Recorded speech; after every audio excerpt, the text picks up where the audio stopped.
Okay, round 2 of Monster Energy AMA Supercross and FIM World Championship is in the books. We're done with Phoenix. They're packing up the track. They'll have some Monster Jam here in 2 weeks, but Supercross is going back to Anaheim. But we still got a great series on our hands in both the light class and the Supercross class. Well, you mentioned that Supercross class. It is tied going back to A2, and that's what we thought. You know, Chad Reed come away with a win at A1. Stewart comes here in Phoenix, comes away with that win. They're tied going back into A2, and what an exciting race. I look forward to that retro night in Anaheim next weekend, but got to give a shout out to Kevin Windham for finishing up on that podium. Andrew Short picked it up. He finishes 4th, you know, and Alessi, what can you say? He's got a couple 6, you know, he's staying consistent, but you know, Chad Reed, I think that what we saw, the difference in Chad Reed is that James Stewart, he didn't check out and he didn't dominate by any means. I mean, Chad Reed's got something for him, and it's going to be a fight all the way to the finish. Yeah, it'd be easy to just say, well, Stewart fell at round 1 in the first turn and then blew everybody away in round 2, but it's not really like that. And Chad was really not happy when we talked to him in our post show on the webcast, because he knows there's something that he left out there in the track, something that he wanted to do differently, and if he had, he thinks he could have won the race. Yeah, I mean, as a rider, you have your little places where you know that I made that mistake, and he's not going to divulge that information. We tried to pull it out of him in the webcast, but he wasn't saying. But he knows what he can do, and you know, the thing about it is that's going to give him motivation to work that much harder this week to try to come back and win Anaheim too, and maybe, who knows, maybe he can sweep all 3 Anaheims. Stewart did it last year. We'll see if Reed can do it this year. And we mentioned Kevin Windham taking a podium there, but some other guys had a podium maybe taken away from them.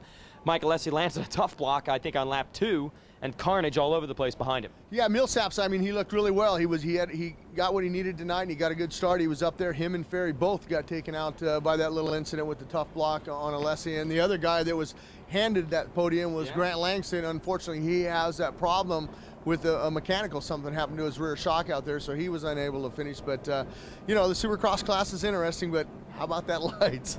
That was one of the best races I've ever seen. We're talking 6 guys. Dan Reardon also getting there, about 7 guys battling, and it was anyone's race. And Jake Weimer, man, what a great story this kid is. Not the most heralded amateur rider, kind of got on as a 5th guy in that Torco Honda team a few years ago, but their investment in him has paid off. He's won the Supercross now. Well, and I remember a few years ago, you know, I talked about it earlier at the Rose Garden in Portland, Oregon, when he was riding, you know, an arena cross event. And, you know, he looked good then, and something that the Factory Connection boys saw him in Torco Fuels. They said, look, let's pick this guy up. And, you know, he struggled a little bit with some injuries, but he's got speed.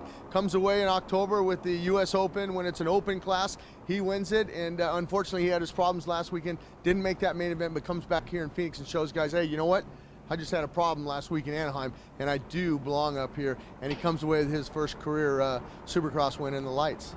A lot of guys building confidence. You know, the story at Anaheim 1 was Lawrence and Dungey seem to be the fastest guys, but now we're looking at guys like Weimer, Hepler, Metcalf, Reardon was in there, all running the pace. Justin Brayton's been consistent as well. We're looking at a lot of guys that now know, I'm fast enough to win one of these things, and just like Jake, I can get one.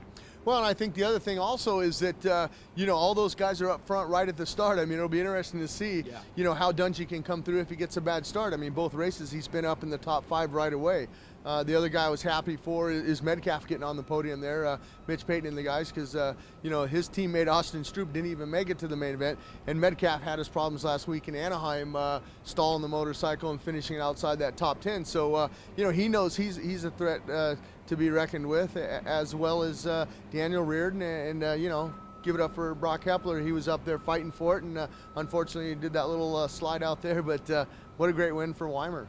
Yeah, what a great race to watch. It's been fun, and it's really going to be cool next week at the Retro Night. Jim's going to bust out some of his old bikes.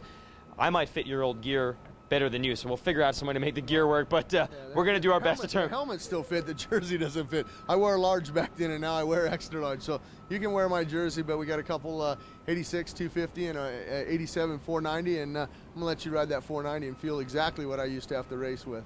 If I have to wrestle that thing around, my helmet size is going to get a lot smaller, because that's going to be embarrassing. It's going to be a great show. We hope to see everyone here on supercrossonline.com. From Retro Night Anaheim 2 next week. Jim, you fired up, man? Again, it's a great series. Yeah, I mean, I've been fired up. I mean, ever since, you know, we didn't go to Canada in December, you know, and a lot of guys, you know, that Anaheim was back when I used to ride. Anaheim was the start of the season, you know, and yeah, I'm excited. All right, I am too. We think you probably are as well. So stay tuned with us on supercrossonline.com all year long. Thanks for watching.